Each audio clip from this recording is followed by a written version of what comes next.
Coucou tout le monde, aujourd'hui on se retrouve pour le book haul. Je dois sortir tous les livres parce que voilà, je ne fais pas comme tout le monde. En général, ceux qui font des book hauls mettent les livres qu'ils ont achetés de côté, vous les présentent et après les rangent. Sauf que moi, qu'est-ce que je fais?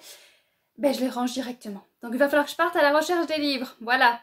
Donc premier livre que j'ai en ma possession depuis le mois d'août, c'est La légende de Tella, le tome 1, Les Nénartes de J.C.O. Taranis. L'auteur m'a gentiment fait parvenir ce livre, je vous en ai déjà parlé en avis lecture. Ça a été une lecture un peu mitigée, voilà.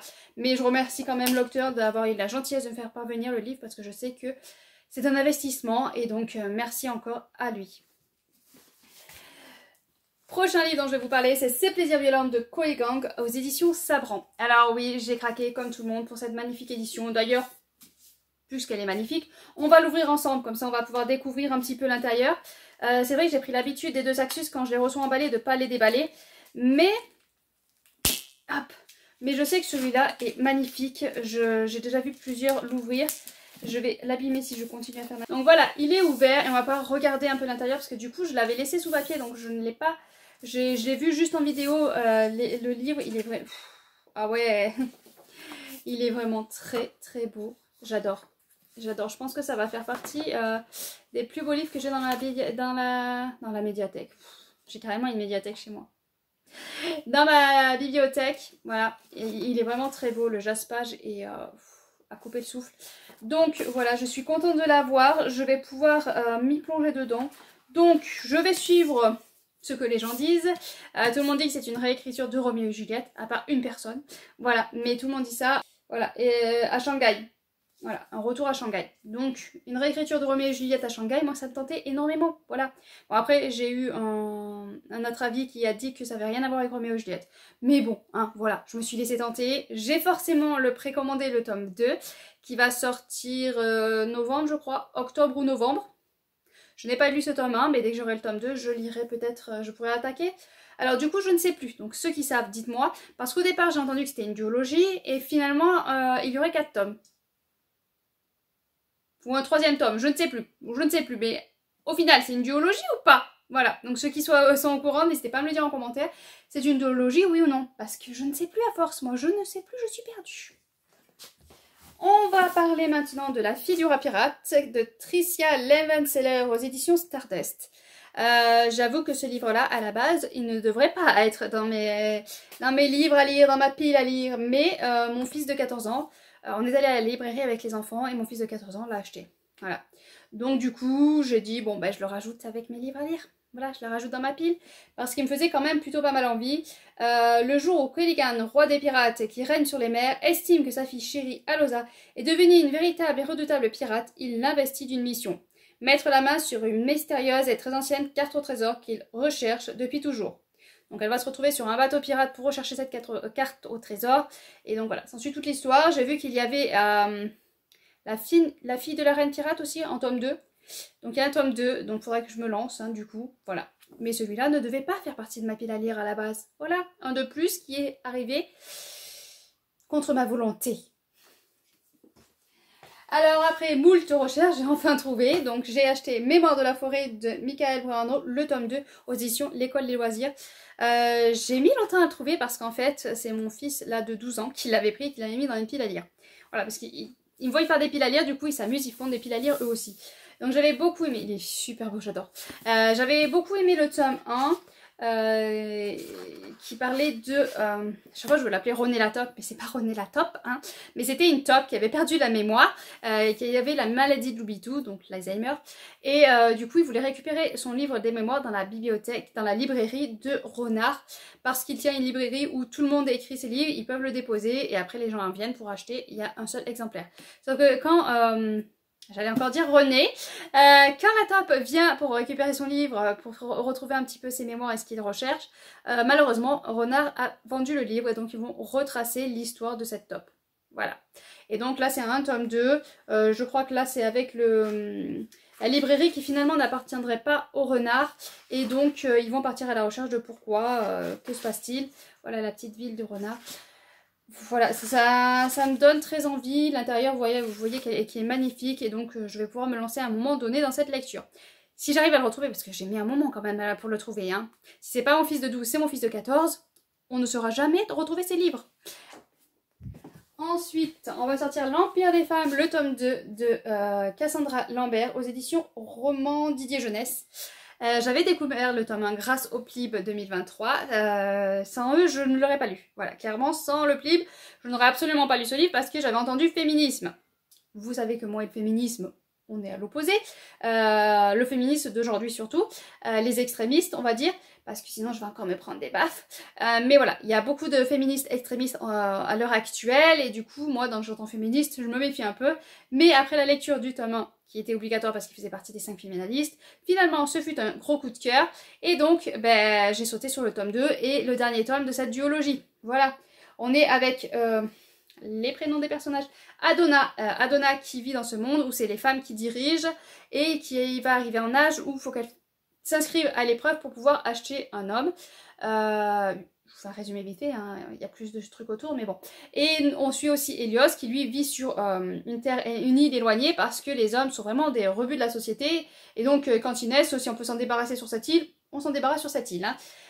Et donc Hélios veut être sélectionné pour faire partie de cette, je sais plus comment ça s'appelle, mais voilà, pour aller dans ces arènes pour combattre et pouvoir voilà, devenir un géniteur des demoiselles qui se sont inscrites à ça. Je sais pas si ce serait clair, allez voir un résumé sinon. Mais voilà, donc du coup, je sautais sur ce tome 2 parce que j'avais beaucoup aimé le tome 1 et j'ai hâte de savoir comment ça va se finir. Voilà. Hop. Ensuite, on continue avec Selena, le tome 2 et une petite nouvelle de Celia Russ. Donc c'est de l'auto-édition. Russ ou Reus, je sais pas trop comment on le dit, désolée. Et donc j'avais lu le tome 1 parce qu'elle proposait des services presse, du coup j'avais pu découvrir le tome 1. Je suis en train de me rendre compte que j'ai très peu de souvenirs de ce tome 1, donc j'espère que ça va vite revenir quand je lirai le tome 2.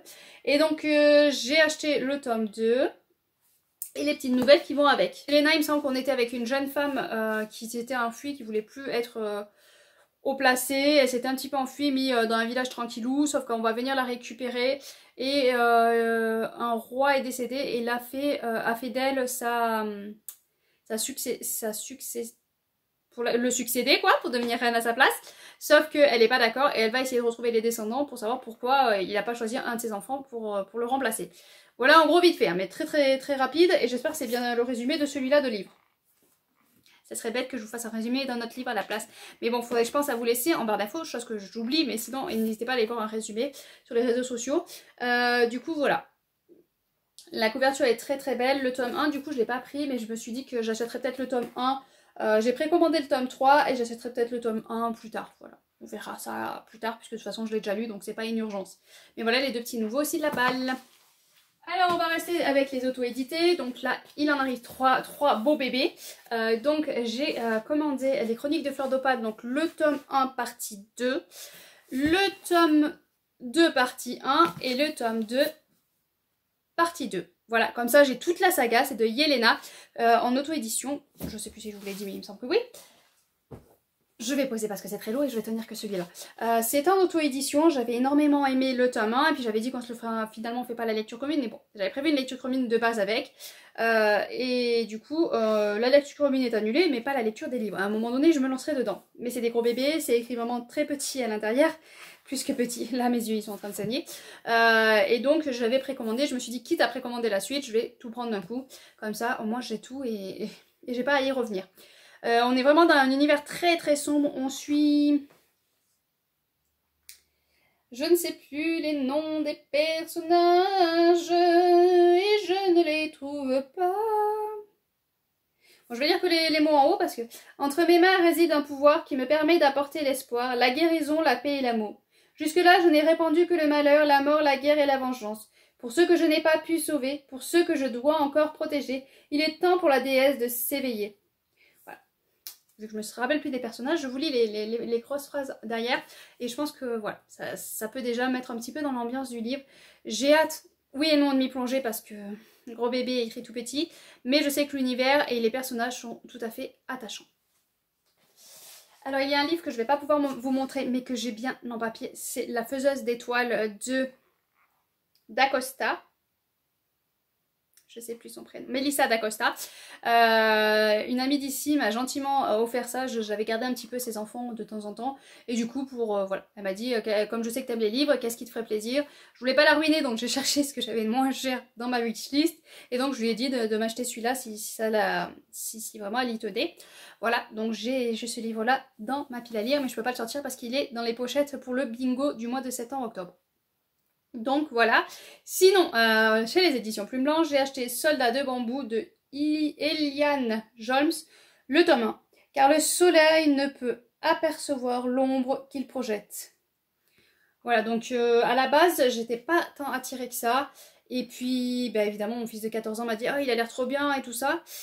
Donc bon, voilà, je suis pas sûre qu'ils puissent le lire. En tout cas, ils étaient 7. Ils avaient sauvé le royaume. Ils étaient 7. Ils avaient chevauché l'azur. Ils étaient 7. L'un a péri, un autre fut couronné. 5 sont repartis. 24 années se sont écoulées et on va les retrouver ensemble pour... Et si la survie du royaume dépendait de héros du passé. Voilà, pour sauver le royaume. C'est vrai que moi, j'avais lu, je me suis dit, ouais, ça a l'air pas mal, mais je m'étais pas trop tournée dessus.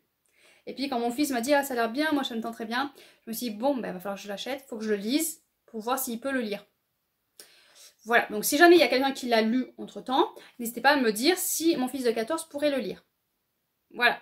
Je surveille surtout les scènes de violence. Voilà, il peut supporter un petit peu. C'est surtout les scènes olé olé que je veux pas trop qu'il y touche. Je sais, il a 14 ans, il commence à être grand, mais c'est vraiment les scènes olé olé qui me bloquent. Surtout dans les histoires. Donc s'il n'y a pas ça là-dedans, s'il y a un peu de violence, ça passe. Parce que les scènes olé olé, j'avoue que voilà, hein, on va éviter. Même si je sais que maintenant, on les éduque de plus en plus tôt. Au collège, il y a mon fils de 5e qui a reçu un papier pour qu'on le vaccine contre une maladie transmissible S. J'ai été choquée, mais bon. Donc voilà, on n'est pas là pour ça.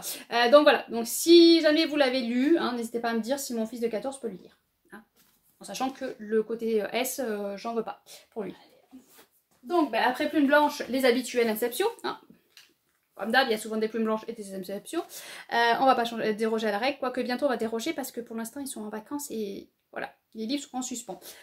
Donc là on a On l'emportera dans la tombe de Sébastien Julien, donc aux éditions Inception, qui est un thriller.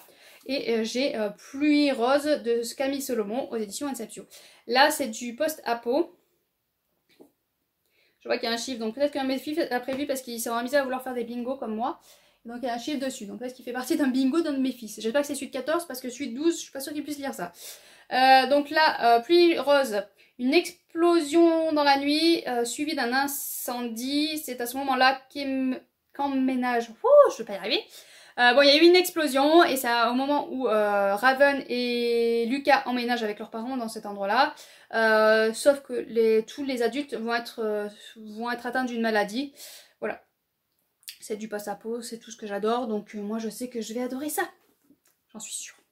Et celui-ci, on l'emportera dans la tombe. Un homme jacking vire au bain de sang, laissant derrière lui la mort inexpliquée d'un des cambrioleurs. Le lendemain, un homme se jette sous un train devant une foule médusée. Peut-on réellement se contenter d'une approche rationnelle pour démêler les fils de cette sombre toile? Vite fait un résumé. Donc voilà, de nouveau Inception, encore, hein. J'adore les Inception, je ne les lis pas. On a l'habitude. Voilà, vous voyez, j'ai même plus de place, toute la ligne Inception, il y en a même en dessus, et on commence à en faire une deuxième ligne, tout va bien. On va continuer avec les 2 Saxus, il faut vraiment que j'arrête avec les 2 Saxus, un jour je vais y arriver à force de te dire.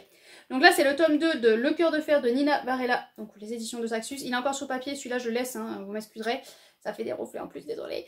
Je le laisse sous papier. J'ai le tome 1 en hardback, donc forcément, j'ai commandé le tome 2 en hardback sans les avoir lus, comme d'habitude. Et pareil pour celui-là, c'est un tome 2. Je n'ai pas lu le tome 1. Hein, L'âme brisée de Victoria Aveyard. Donc, voilà. Je commande en dur. Et qu'après, c'est plus dur de les trouver. Forcément, je les commande de suite sans avoir lu le tome 1. C'est l'histoire de ma vie.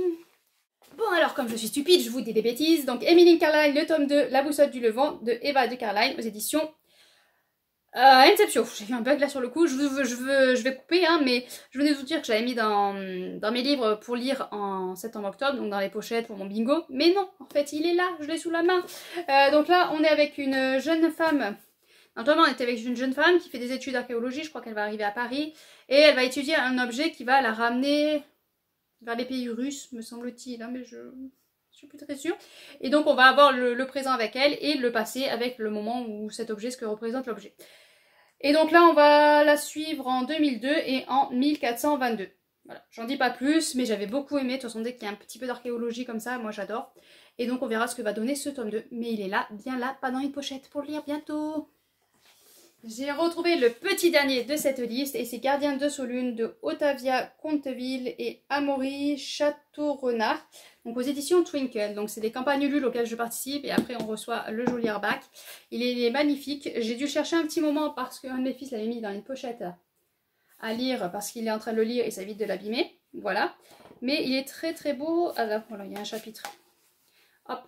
Ils sont très très beaux les en-têtes de chapitre. Et j'avais reçu de belles images et tout avec. Enfin bon, vraiment magnifique.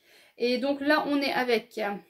Quand la fausse nuit tombe sur Solune, le renard Mambon et la chouette Hule, gardiens d'un clan de la nuit, doivent sonner l'alerte. Car si les diurnes ont flairé le danger, les nocturnes, eux, s'éveillent au moment où s'abat le fléau. Et donc, je crois qu'il y a 2 récits. Et le deuxième récit, de leur côté, le loup Mbloc et le lièvre Ostara ont pour tâche de sortir l'ours de son sommeil d'hiver.